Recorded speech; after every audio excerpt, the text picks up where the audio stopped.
সদনৰ মজিয়াত লাগিছে হিমন্ত বিশ্ব শৰ্মা ডাঙৰীয়া দেৱ আৰু অখিল গগৈ ডাঙৰীয়া দেৱৰ মাজত বাকযুদ্ধ। চৰকাৰে লোৱা কোটি কোটি টকাৰ লোনক লৈ এই মন্তব্য কৰিছে হিমন্ত বিশ্ব শৰ্মা দেৱে। গতিকে বন্ধু বান্ধৱীসকল, ভিডিঅ'টোৰ মাজলৈ আগুৱাই যাওঁ বলক। মোৰ কোনো ডাউট নাই নহয়, সব লোনে আৰু ষ্টেটৰ পৰা কি কৰিছে ৰেভিনিউ আপোনাৰ একো নাই আৰু ৰেভিনিউ আপুনি মোক টেক্স উঠাব দিয়ক। তাৰমানে আৰু এটা কথা মই বুজি পোৱা, ইমান কথা ক'লে একেলগে চব লোনে আৰু নন লোনো শুনক, নন লোনত বছৰি যে অৰুণোদয় দিছো সেইটো নন লোন, মাইক্ৰ' ফাইনেন্সৰ যে টকা ঘূৰাই দিছো এইটো নন লোন, লখিমপুৰত যে মেডিকেল কলেজ বনালো সেইটো নন লোন, গুৱাহাটীত যে এতিয়া আৰু এখন দ্বিতীয় মেডিকেল কলেজ হ'ব গৈ আছে এইখন নন লোন, আপোনাৰ যে বৰপেটা তেজপুৰ এইবিলাক যে আমাৰ দুনিয়াৰ মেডিকেল কলেজ ৰাতাবাৰীত মেডিকেল কলেজ হ'ব নন লোন। চ' নন লোনৰ লিষ্টখন হ'ল 55,000 crore। মোৰ ঋণটো চৰকাৰ দিনত কিমান হ'লগে? এই চৰকাৰ কথা নাই, আৰে মইতো লোন আৰু ল'ব গৈ আছো। লোনটোতো মই এই 7 মাহত কিমান হ'ল আৰু নহয় শুনিলো, এই বছৰ মই ল'ম 14,000 কোটি টকা লোন। এই বছৰ ভাৰত চৰকাৰে মোক ল'ব অনুমতি কৰিছে আৰু অসম বিধানসভাই মোক অনুমতি দিছে 16,000 কোটি টকা। কিমান হ'ল এতিয়া? 7,500। আৰু এই বছৰ এই বিধানসভাই মোক অনুমতি দিছে লোন ল'বলৈ 16,000 কোটি টকা।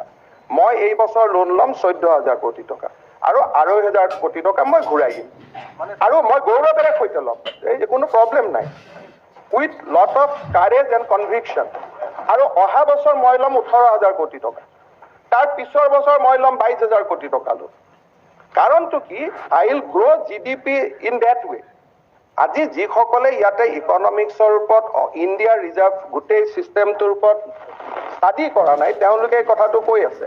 ভাৰত চৰকাৰে লোন লৈ আছে GDPৰ 40%, আমি লৈ আছো GDPৰ 19%। আজি ইয়াতে এতিয়া পাঞ্জাৱ চৰকাৰে লৈ আছে GDPৰ ওপৰত লোন, পাঞ্জাৱ চৰকাৰৰ GDPৰ ওপৰত লোন আছে, বেংগলৰ আছে 35%, মমতা বেনাৰ্জী। পাঞ্জাৱৰ GDPৰ ওপৰত লোন আছে 52.5%, কংগ্ৰেছ গভৰ্ণমেণ্ট। আৰু ৰাজস্থানৰ GDPৰ ওপৰত লোন আছে 33%, অসমৰ GDPৰ ওপৰত লোন আছে 22%। We are the lowest in the country. ইয়াত প্ৰশ্নটো হ'ল আপোনালোকে সম্পদটোক ফ'কাছ কৰা নাই যে প্ৰত্যেক বছৰে যেনেকে ৰিলায়েন্সৰ 6 লাখ কোটি টকা লোন আছে, ইনকাম আছে 100 লাখ কোটি টকা। এই বছৰ আমাৰ যদি ভগৱানে কৰে বাৰ্ষিক উৎপাদন আমি 4,15,000 কোটি টকা চুমকৈ, নহ'লেও 4,10,000 কোটি টকা, highest in all last 10 years। তাৰ বিপৰীতে এইখন অসম বিধানসভাই, মোৰ যিমান দূৰ মনত আছে অখিল গগৈ ডাঙৰীয়া উপস্থিত আছিল এইখন বিধানসভাত, ইউ হেভ এলাউড আছ to take 3.5% of the loan. আপোনালোকে আমাক এলাউ কৰিব, আপোনালোকে বাহিৰত প্ৰশ্ন কৰিব, এইটো কেনেকুৱা ধৰণৰ কথা? কাটমোচন আনক, আপোনালোকে আনিব লাগিছিল যে ডোন্ট টেক 3.5%, টেক 3%, টেক 2.5%। আপোনালোকেতো অনা নাই। এতিয়া you are all party to date decision যে FRBM আইনত আপোনালোকে কৈছে যে উই কেন টেক 3.5%। আৰু অসমৰ টোটেল ইনভেষ্টমেণ্ট আমি যি কৰোঁ, loan is a small percentage. এই বছৰ আমি খৰচ কৰিম 1 লাখ কোটি টকা, ৰাফলি 1 লাখ কোটি টকা নহ'লেও 96,000 কোটি টকাটো কনফাৰ্ম আমি এই বছৰ খৰচ কৰিমেই। Out of 96,000 crores, our loan is just 14,000 crore, very less. আপুনি যে এতিয়া RIDF-ৰ কথা কয় যে মোক ইয়াত RIDF দিয়ক, সেইটো লোন হয়। তো চব MLA কৈ দিয়ক যে on morality will not take RIDF loan. যিসকলে লোনৰ অবজেকশ্যন কৰি আছে তেওঁলোকে কৈ দিয়ক যে মোৰ সমষ্টিত RIDF মই নলওঁ, because that is a scheme from loan. আজি আপোনালোকে এতিয়া ৱৰ্ল্ড বেংকৰ, ADB-ৰ যিমান কাম আপোনালোকৰ সমষ্টিত হৈ আছে চব ৱৰ্ল্ড বেংকৰ লোনে হয়তো। আৰু লোনটো আমি ল'ব পাৰিছো ক'ত? সম্পদৰ ওপৰত, নহ'লে মানুহে এনেই লোন দিয়ে নেকি? এতিয়া মানুহে ইয়াত এনেকুৱা কৰিছে কোনোবাই দোকান এখন পাতি থৈছে, গৈ লোন লৈ থাকিব পাৰি, কয় মূৰৰ ওপৰত কিমান লোন বাঢ়িছে। এভৰি ইয়াৰ লোন কমি গৈ আছে, কিহৰ কাৰণে? আমাৰ GDP-টো বাঢ়ি গৈ আছে। আমি লোন ঘূৰোৱাৰ কেপাচিটি বেছিকৈ ঘূৰাই আছো। যি 5 বছৰ আগত অসম গভৰ্ণমেণ্টে 700 কোটি ঘূৰাইছিলে, এতিয়া আমি আৰু 1,000 কোটি ঘূৰাইছো, এণ্ড উইথ বললি ঘূৰাই আছো। We are not feeling any pain. এতিয়া পাৰ কেপিটেল লোন কিমান হৈ আছে এতিয়া?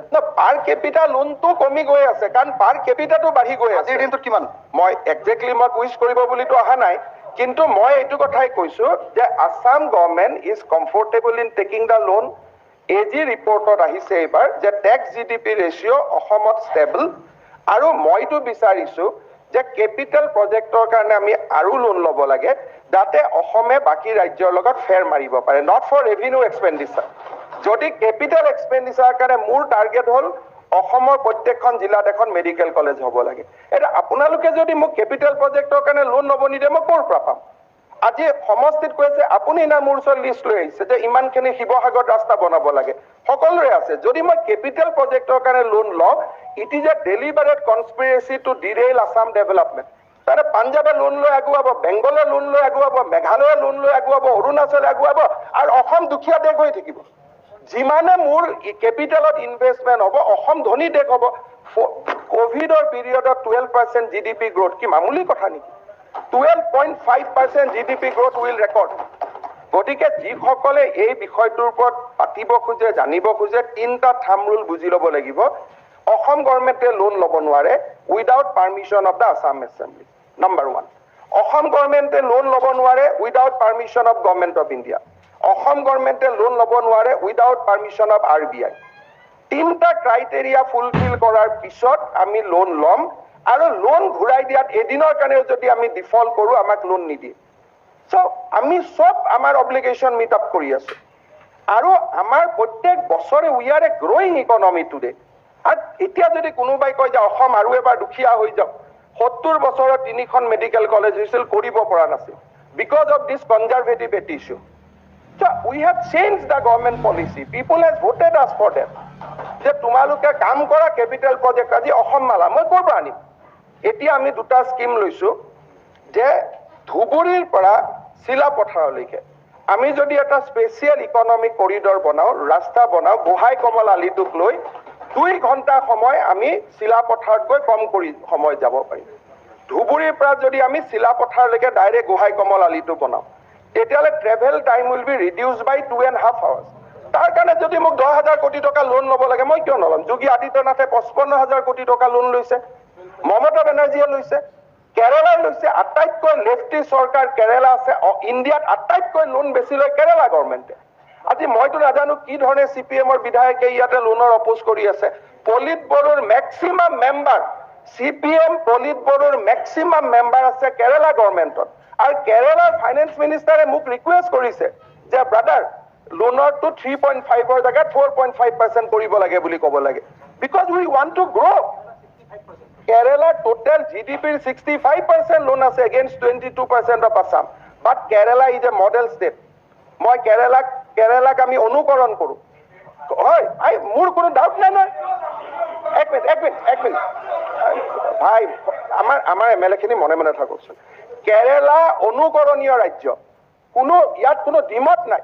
হেল্থৰ ছেক্টৰত কেৰালাৰ যিটো বৈভৱ এইটোত কোনো দুখ নাই, আৰু কেৰালাৰ যদি মই অনুকৰণ কৰিব পাৰোঁ মই গৌৰৱ অনুভৱ কৰিম। বাট কেৰালাৰ 65% বা GDP কেৰালাৰ ধাৰত ফুট গৈ থকা ৰাজ্য, বাট কেৰালাই জানে যে আমি যদি প্ৰপাৰলি ইনভেষ্ট কৰোঁ আমি ৰিটাৰ্ণ কৰিম। আজি লোনৰ কথা কৈ ডেলিভাৰেট কনস্পিৰেচি কৰা হৈ আছে যে যাতে ৰাজ্যবিলাকৰ প্ৰতিযোগিতাত অসম পিছুৱাই যায়। We are just taking 14,000 crore, next year মই ল'ম 18,000 crore, তাৰ পিছৰ বছৰ মই ল'ম 22,000 crore লোন, প্ৰভাইডেড মোৰ GDP তেনেকে গ্ৰ' হ'ব পাৰে। আৰু লোন কেৰালাত আজি আজি যিমানে আৰ্টিকল লিখি আছে লোনৰ ওপৰত maximum leftist economics, let them go to Kerala. কেৰালাত গৈ চাই আহক। আজিতো মমতা বেনাৰ্জীৰ দৰে আদৰ্শনীয় নেত্ৰী কোনো নাই, তেওঁ ৰাজ্যত গৈ চাই আহক, পাঞ্জাৱত গৈ চাই আহক, অশোক গেহলটৰ জেগাত গৈ চাই আহক। যদি আপোনালোকে অসমক কিবা কথাব খুজিছে হজৰত মহম্মদে কোৱাৰ ধৰণে মিঠাই খোৱা স্বভাৱ বাদ দি আমাক মিঠাই খুৱাব কওক। কওক যে পাঞ্জাৱত কংগ্ৰেছে লোন লোৱা বন্ধ কৰি দিয়ক, ৰাজস্থানত লোন লোৱা বন্ধ কৰি দিয়ক, তাৰপিছত আমাক কওক হোৱাইট পেপাৰ কি মই মুখেদিয়ে কৈ আছো আৰু দি দিম। ঠিকে কৈছে। মই অসমৰ মুখ্যমন্ত্ৰী হিচাপে আগৰবাৰ কংগ্ৰেছ চৰকাৰৰ ওপৰত যে হোৱাইট পেপাৰ উলিয়াইছিলে এতিয়াও এখন উলিয়াই দিম। White paper 100%। এইটো সদনত ক'লে আপুনি একদম মই এইটোকে ক'লো যে অসমৰ মুখ্যমন্ত্ৰী হিচাপে মই গৌৰৱ অনুভৱ কৰোঁ যে মই আজি 14,000 কোটি টকা লোন লোৱাৰ ক্ষমতা মোৰ হ'লগৈ। তাৰমানে GDP তেনেকে গ্ৰ' হৈছে 3.5%, পাৰ্চেণ্টেজত মোৰ বঢ়া নাই। আজি 3.5% এনুৱেলি যিটো মই লোন ল'ব পাৰোঁ, যিটোৰ পৰিমাণ তৰুণ গগৈৰ দিনত 6,000 কোটি টকা আছিল, আজি আমি 14,000 কোটি পালোগৈ। This is a development index, যে আমি গ্ৰ' কৰি আছোঁ, যে ইমানখিনি, কাৰণ উই হেভ নট ব্ৰিজ 3.5%। 3.5%ৰ ভেলু তৰুণ গগৈৰ দিনত 6,000 কোটি আছিল, আজি 3.5%ৰ ভেলু 14,000 কোটি টকা হ'ল। We should be feel proud, we should be feel privilege যে আমি অসমৰ ইকনমি এনেকৈ গ্ৰ' কৰিছে। এতিয়া মই লোন লোৱা 3-4টা কথা কৈ আছোঁ। কেইটামান আমি আৰু লোন ল'ব খুজিছোঁ। এতিয়া আমি এটা লোন ল'ব খুজিছোঁ ব্ৰিজ প্ৰজেক্টৰ ওপৰত। যাৰ যাৰ নালাগে কৈ দিব যে মোক নালাগে, মোক লোনৰ ব্ৰিজ। এতিয়া হাউচত কাক লাগে ক'ব। এতিয়া আমি এটা লোন ল'ব খুজিছোঁ with all change of proud, মই গৌৰৱ সহকাৰে হাউচত ঘোষণা কৰিব খুজিছোঁ। ফাৰ্ষ্ট আমি লোন পৰহি দিনাখন আমি কথা পাতি আহিলোঁ। ইনফেক্ট চিঠিখন আহি আছে, মই এটা ৱেবছাইটৰ পৰা ওলাই দিছোঁ। প্ৰথম আমি এটা লোন এতিয়া নিগচিয়েট কৰিছোঁ, সেইটো হ'ল 5,000 crores লোন হ'ব, যি অসমৰ নদীবিলাকৰ মাজত ব্ৰিজ বনাম আমি 1900খন, 1900 আমি ব্ৰিজ বনাম। So this is 5,000 crore loan, white paper done. Second আমি লোন এটা ল'ব খুজিছোঁ অসমৰ গোটেই কেইখন মেডিকেল কলেজত ছুপাৰ স্পেচিয়েলিটি ব্লক লগাবৰ কাৰণে। জাইকাই এপ্ৰুভ কৰিছে 3,000 crores না কেশৱ মন্ত নাই, জাইকাই এপ্ৰুভ কৰিছে 3,000 crores। ভিডিঅ'টোৰ মন্তব্যখিনি শুনি কেনে পালে বন্ধু বান্ধৱীসকল কমেণ্টত জনাবলৈ নাপাহৰিব। লগতে দুটামান কথা কৈ যাওঁ। হিমন্ত বিশ্ব শৰ্মা ডাঙৰীয়াদেৱে লোন লৈ হ'লেও অসমখনৰ কাৰণে যিমানবোৰ কাম কৰিছে সঁচাকৈ বৰ শলাগ ল'বলগীয়া। আগৰ 15 বছৰ 20 বছৰ দিন কাৰ্যকাল কৰিছিল কংগ্ৰেছে, কিন্তু কংগ্ৰেছৰ দিনত এনেকুৱাখিনি উন্নতি হোৱা দেখা পোৱা নাছিল কোনো ধৰণৰ অসমখনত। গতিকে ভিডিঅ'টোৰ মন্তব্যখিনি শুনি কেনে পালে কমেণ্টত জনাবলৈ নাপাহৰিব। লগতে চেনেলটো লাইক শ্বেয়াৰ কৰি মোক আগবাঢ়ি যোৱাত সহায় কৰিব আৰু লগতে চেনেলটো ছাবস্ক্ৰাইব কৰি দিব বুলি আশা ৰাখিলোঁ। আজিলৈ আহিলোঁ, ধন্যবাদ, বাই বাই, জয় অসম।